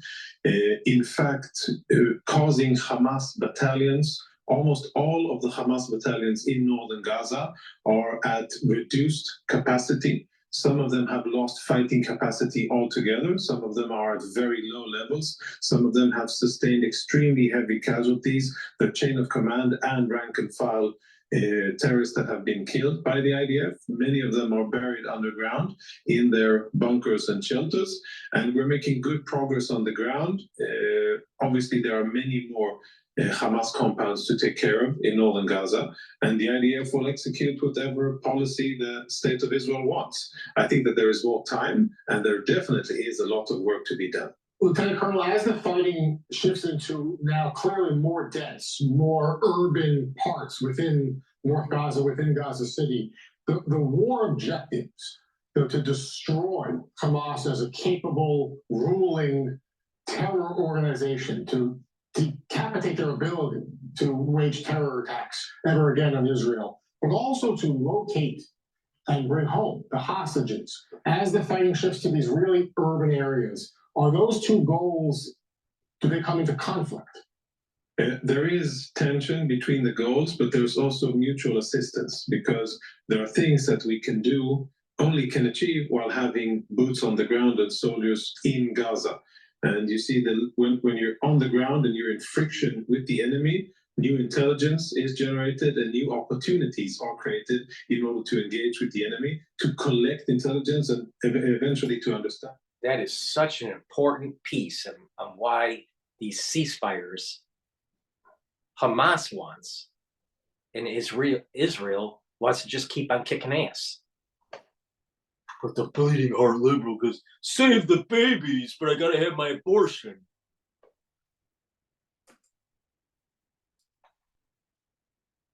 Understand where our hostages are being held, and then once we are on the ground, to think of ways of getting to them. An example would be yesterday when the Israeli Defense Forces spokesperson Rear Admiral Daniel Hagari exposed that what we believe, still assess, that terrorists held some of the hostages underneath the children's hospital, the Rantisi Children's Hospital in Gaza. And there's a lot of evidence. It's being investigated, and we want to make sure that we are correct about it. But definitely from looking at what we've seen, the ground maneuver allows access, and then troops are able to go to places and collect intelligence that before wasn't possible. And the fighting then therefore has to be so much more even more precise and calculated, knowing that the room for maneuverability is so much more tighter in these areas. Correct. In urban warfare, you can either go fast, but then there's a high rate of casualties, first and foremost for our troops, but also for non-combatants, and that is a factor that we're thinking about. Or you can go slow or slower and be more meticulous and have the ability to lower the amount of casualties.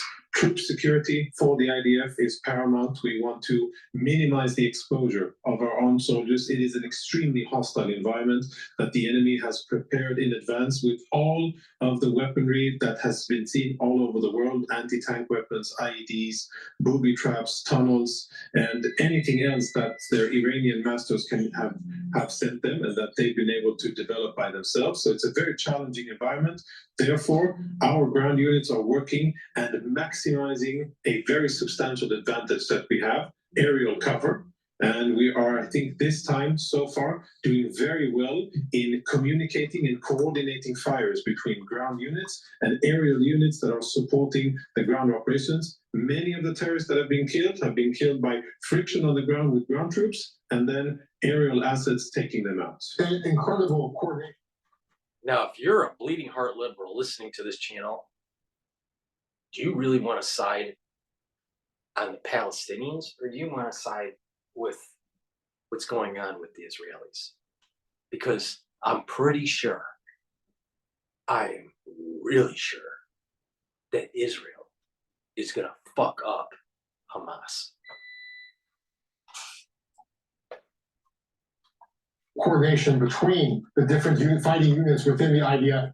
Lieutenant Colonel, you mentioned the situation within Gaza City, hospitals and medical compounds. When you mentioned this new video that we have that the IDF just provided to the world, the evidence is clear evidence that within Gaza City hospitals, they are using rooms, facilities to store weapons, possibly to, at one point, to hold Israeli hostages, storing equipment. Here's a clip released from the IDF, a walkthrough of a Gaza City hospital that was used as a Hamas control center. I'm here in Gaza City. We are here next to a house of a terrorist. This is one of the senior terrorists who is the head of the operational naval operations that led the raids into Israel. His house is right next to a school. His house is 200 yards from the hospital of Rantisi. Next to his house, there is a tunnel.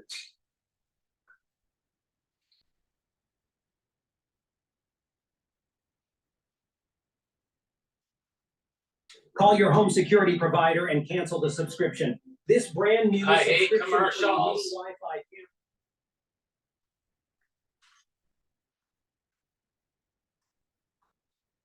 Now I want to show you an operational tunnel. The tunnel is built with electricity. We first saw the solar panels, then the electricity goes here, and it goes down directly to the tunnel. Now you can see the tunnel. You can see the tunnel.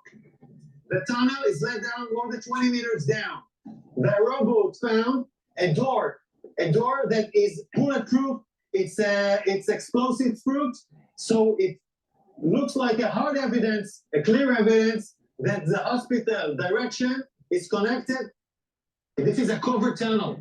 It's part of the same floor and it slides down here. So it's a covered tunnel so nobody can find it. This is Rantisi Hospital. And this is the place where I showed you the tunnel. I want you to see. This is the back side of the hospital. Hamas used this hospital. Tonight we have entered into this building. I will show you the evidence. Let's enter into the hospital. We're now entering into the area of the hospital where we had found the evidence. This operation was conducted by Israeli Special Unit, the Israeli Navy SEALs. This is still an operation that is conducted.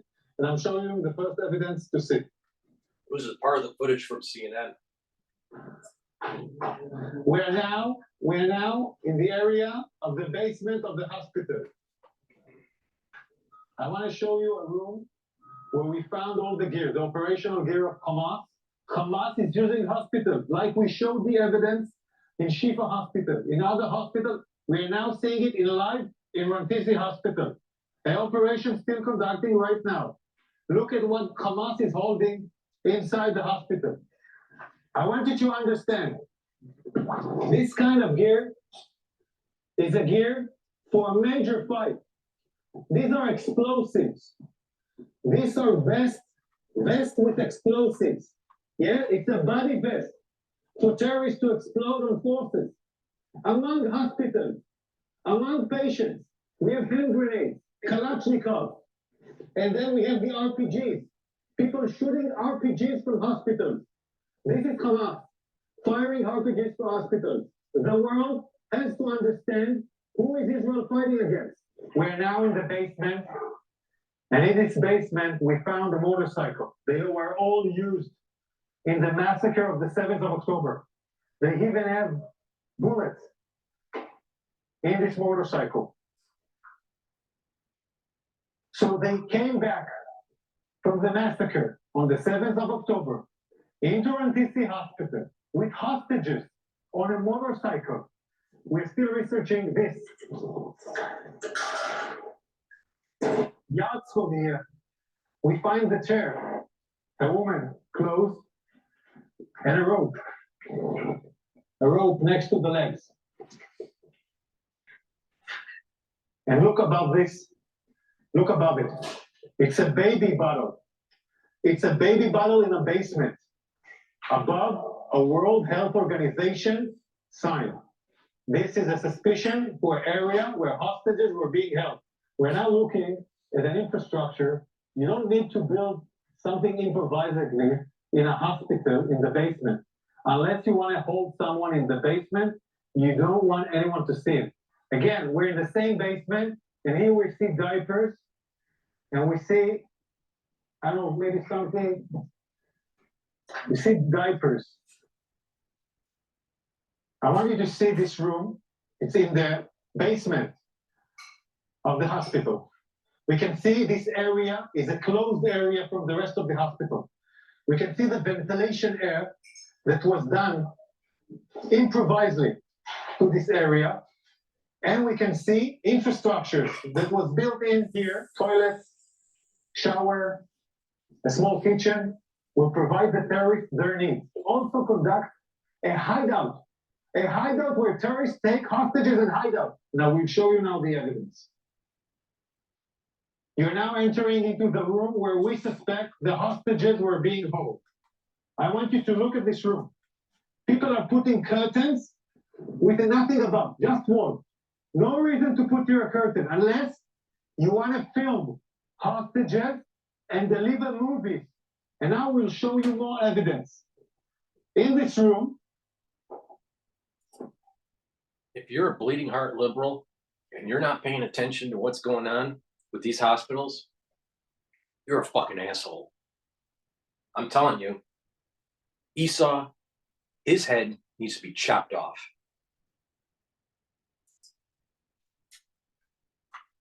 There is a list. This list, in Arabic, this list says we are in an operation. The operation against Israel started in the 7th of October. This is a Guardian list where every terrorist writes his name and every terrorist has his own sheet guarding the people that were here. Back here in the studio, Lieutenant Colonel Conricus, Admiral Hagari mentioned that the investigation into some of these items still ongoing, that we're looking into some of these things. Is the IDF investigating, is there conclusive proof that hostages were actually held there? This particular hospital, is there forensic evidence being collected, or is it just a strong indication or perhaps a likelihood, but there's no clear proof that the Israeli hostages were there? So let's first acknowledge what we've just seen. In a live combat zone with almost unedited and uncut video, a IDF general inside a Palestinian hospital showing very compelling video footage of what we've been saying all along. It's one thing that TV news, you call that a walk and talk, where it's just you and the cameraman, and you just are showing what you're seeing right for the first time. Instead of telling, we're showing. And it's so important to bring the visual evidence. Now, I'm aware of the fact that I'm sure that we will hear on BBC and in the New York Times, they'll say the Israelis claim or allegedly, and the Israelis showed, and it couldn't be verified independently by BBC or by whatever, because we are held to some kind of impossible level of evidence, perhaps even above forensic or criminal evidence. This, I think, what we've seen is as good as it gets in combat, in war, of presenting, substantiating claims that we have made all along. Now, the fact of the matter is that Hamas uses hospitals. World Health Organization with a baby bottle. Where's international amnesty about that? And the war crimes that Hamas is conducting. Remember what I said about our generals in the United States? A bunch of participation medals, didn't win a fucking war. Well, guess what? We need more generals that were like the one that was in the movie, in the film here, right? Showing how the terrorists are working. Someone that's actually on the ground getting shit done.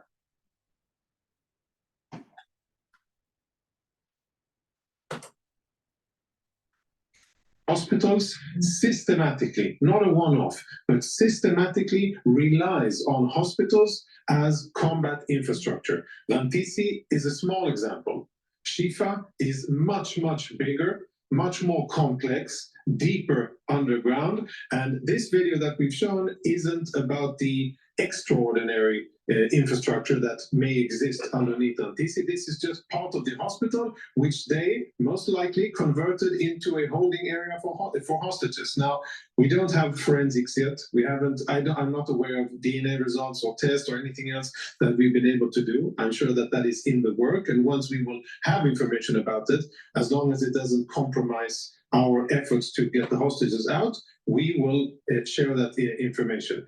We are as transparent as any military can be in fighting, and we're fighting a battle here of getting the information out and proving what we're claiming. Now, logically, if this is what Hamas did in Lantisi, it stands to reason that under Shifa, they are also there and they're using it. And all of those who are claiming and telling and demanding us of the IDF, show us the evidence, prove that Hamas is using hospital. I tell them, have a look at this and have a look at our track record of saying and proving on the ground, and look at the track record of our enemies of lies and lies and lies. Yeah, the expression, the video speaks for itself. It does, and we will provide more videos. Our troops are advancing. We will get cameras underground. We will show tunnels connecting hospitals and Hamas sites. We will show infrastructure underneath hospitals that is used by Hamas. I'm sure that if this war is giving you high blood pressure and you really want to kill terrorists, but you're concerned about your lipid profile because you're stressed out and you're eating too many cheeseburgers, you need to take omega-3. Omega-3 is going to control and help with your lipid profile. What you want is a high HDL and a low LDL. All right? So please, take omega-3, go to my store, the-studio-reykjavik.com, and improve your lipid profile. By improving your lipid profile, what's going to happen is that you're reducing the chances of cardiovascular disease.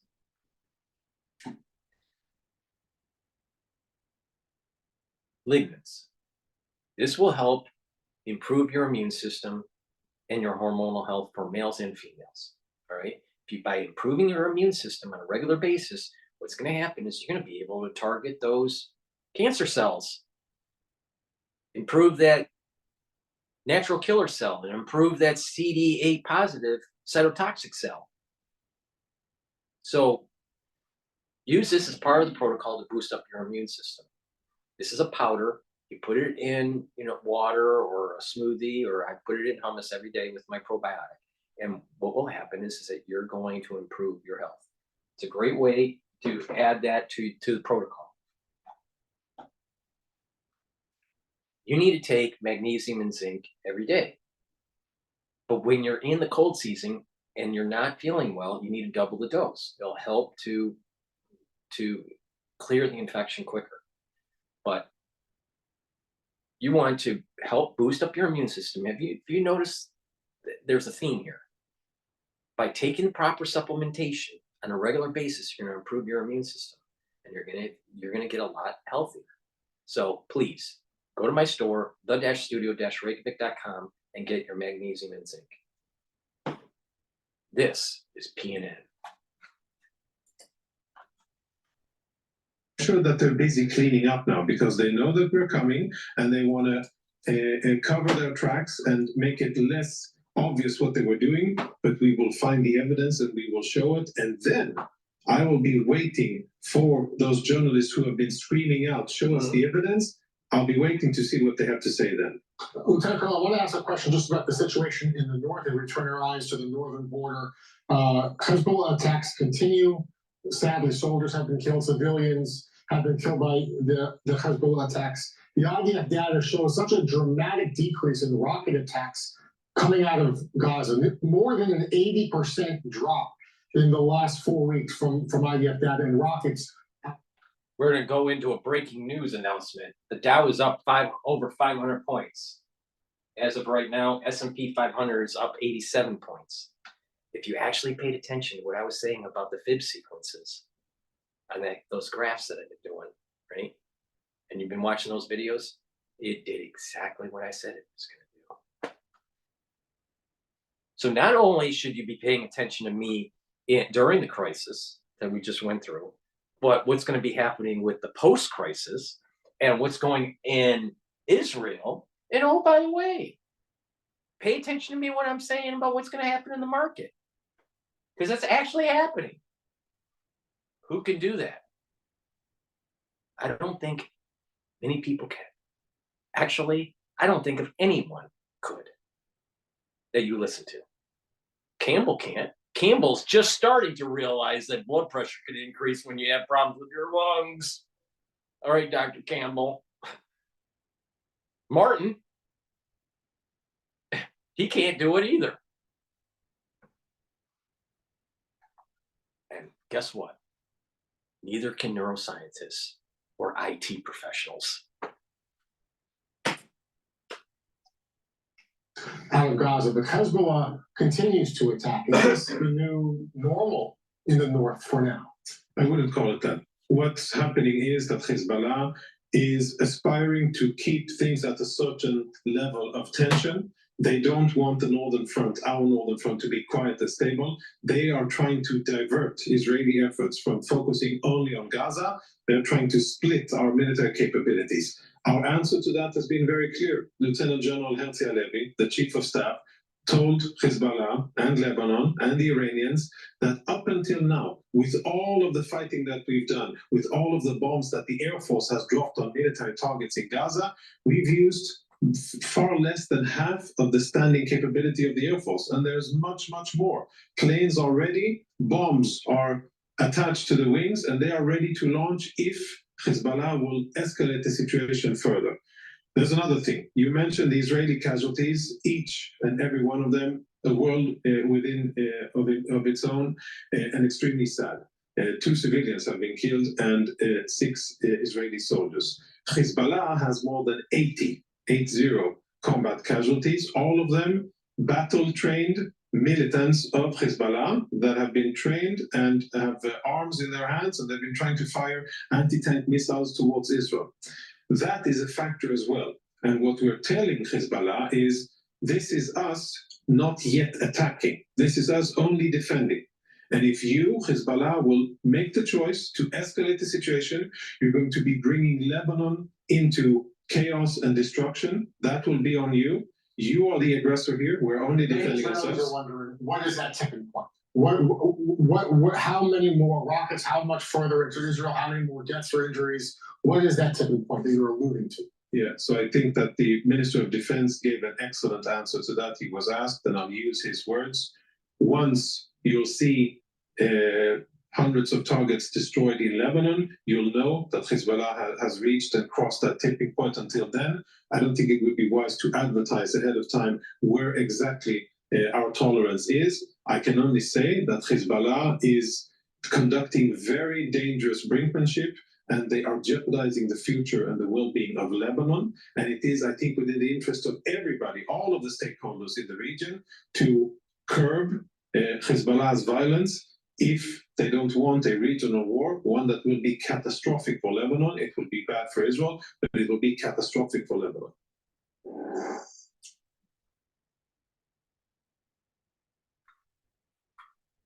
Call your doorbell camera company and cancel the subscription. This brand new subscription-free mini. Well, that's the news for PNN. So please make sure that you go to my store, the-studio-regev.com. One of the main pillars of the anti-aging protocol is taking a strong antioxidant. I have C60 on my store in a 2-ounce, 4-ounce, and an 8-ounce bottle, in coconut oil or in avocado oil. You take a teaspoon of this a day, or a full dropper of this a day if you have the 2-ounce. And what you're going to do is it'll bring down that reactive oxygen species. So you have charged oxygens just throughout the day and being bombarded from stress, right? And they cause damage to at the cellular level and at the tissue level. Well, if you reduce those, you're reducing that damage at the cellular tissue level, and you're allowing your body to heal. And in addition, it'll also boost up the mitochondrial health to boost up the ATP. So the ATP is the energy source that your body primarily needs. It's not the only energy source, but it's a major one. So please go to the store, get your C60 in 2-ounce, 4-ounce, or 8-ounce. My store is the-studio-regev.com, and get it in either avocado or in coconut oil. But take this every day as part of your anti-aging protocol. It's a very strong antioxidant. It's way stronger, way more potent than vitamin C. It's synergistic with resveratrol. The reason why it's synergistic is resveratrol also is a strong antioxidant, but it helps to get rid of senescent cells. So, and resveratrol has been known for many, many years to be an anti-aging supplement. I have partnered up with Rainbow Herbals, and we have 2 excellent deodorants. One's in citrus, the other one's in peppermint, tea tree, and lavender. Please go to the store. This deodorant will also help to detox your body. You use this every day. Your health is going to improve. It's made from essential oils from the Himalayas. It has a certain harmonic to it, so it's extremely high quality. Go to the store. The bar is going to last you for a while. Take it every day, and you're not going to smell like a crazy liberal, and you're actually going to detoxify your body. I also have another silver gel. This one happens to be in 35 ppms. This one is in 24 ppms. And this has a special container where you just easy dispensing. So it's great to put it in your bag if you're traveling around, going to work or whatever.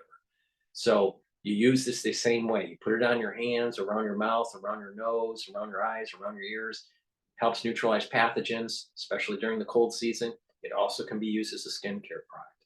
So please go to my store, the-studio-regev.com, and get the product that will help to neutralize pathogens.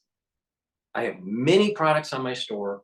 Please go to the-studio-regev.com, link is in the description, and get the products that will help to improve your health, help boost up your immune system, and slow down aging.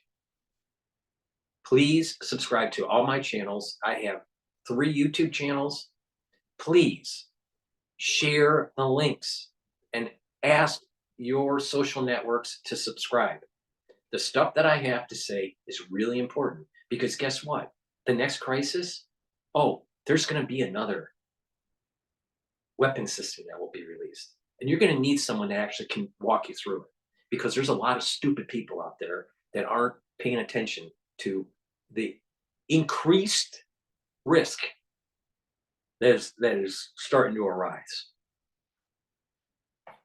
You got a lot of vaccinated, you got a lot of people that are, you know, only focused on vaccine injury. You got a lot of people that are focused on virus, being a virus denier and all this crap. All right. And like I said, you know, HIV is a big component to this.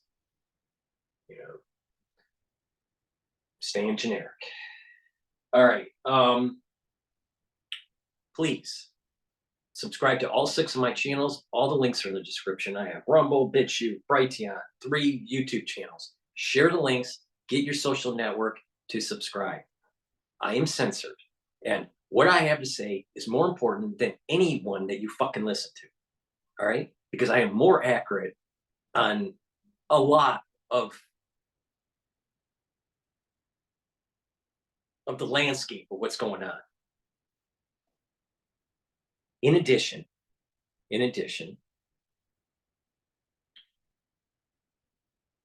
please help support my news coverage by donating on the website, the-studio-regev.com. You can donate through Stripe or PayPal on the homepage. Link is in the description. Or you can donate through Buy Me a Coffee, or you can be a paid channel member for my Patreon channel. That will help to support my news coverage. I don't put anything behind a paywall. I think people that put stuff behind a paywall when it comes to the news it's self-serving, and it's being disingenuous. All right. And there's a lot of people that do it. All right. So don't buy into that philosophy. Now, people that create classes to teach people a certain topic, that's different, right? But if you're actually, you know, covering the news and you're trying to inform people on how to, you know, navigate through a major problem like the crisis that we just went through, or this crisis, or, you know, how to navigate through the, you know, the ups and downs of the market, that's important information that should be free to the public. But people that donate, that allows for that content to be free. All right. So please help support to make sure that the content is free for everybody. All right. And don't support people that are behind a paywall. Thank you for listening, and have a nice day. And stay away from blue-haired, crazy liberals. And mark my words, Hamas is getting decapitated.